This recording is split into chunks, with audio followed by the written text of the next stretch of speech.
Hello বন্ধুরা, আজকে তোমাদের সাথে আমি একটা মুগ ডালের বড়া করে তরকারি করব, সেটা তোমাদের সাথে শেয়ার করছি। দেখো, আমি মুগ ডালটা 2-3 ঘন্টা আগে ধুয়ে ভিজিয়ে রেখেছি। এবার ডালটাকে বেটে নেব।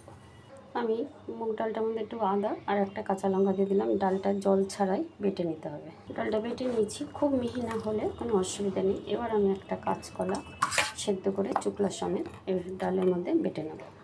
আমি এরকম পেস্টটা করে নিলাম। এবার একটা জায়গায় ঢেলে নেবো। এবারের মধ্যে আমি পরিমাণ মতো নুন, হলুদ, ধনে গুঁড়ো, একটু জিরে গুঁড়ো দিয়ে দিলাম, একটু মিষ্টি, কিছুটা কালো জিরে নিয়েছি। এবার ভালো করে মেখে নেব। আমি কড়াইতে তেল বসিয়ে দিয়েছি। এবার আমি এরকম সাইজ করে সব বড়াগুলো ভেজে নেব।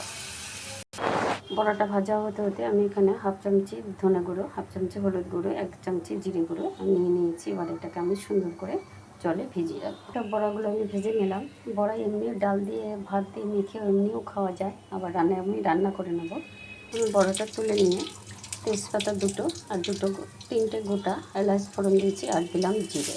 এবার আমি মশলাটা করে রেখেছি। এবার মশলাটা আমি দিয়ে দেবো। এটা দিয়ে সুন্দর গন্ধ ছেড়েছে। এবার আমি আগে 2 চামচি টমেটো বাটা দিয়ে দিলাম। এর মধ্যে আদা আর কাঁচা লঙ্কা বাটা আছে।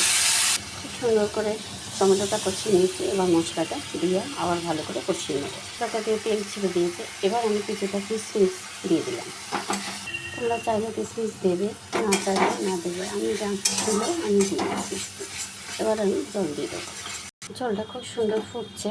এবার আমি বড়াগুলো ঢেলে দেবো। বড়াটা দিয়ে খুব সুন্দর ফুটে গেছে, বেশিক্ষণ ফুটাবো না। এবার আমি গরম মশলা দিয়ে নামিয়ে নেবো। একটু ঘি দেবো, বেশ কিছুটা ঘি আমি দিয়ে দিলাম। দিয়ে এবার নামিয়ে নেবো। তোমরা এরকম একটা রেসিপি করে খেয়ে দেখো, আশা করি খুবই ভালো লাগবে। মুগ ডালের বড়ার তরকারি দারুণ লাগবে, তোমরা একবার করে খেয়ে দেখো।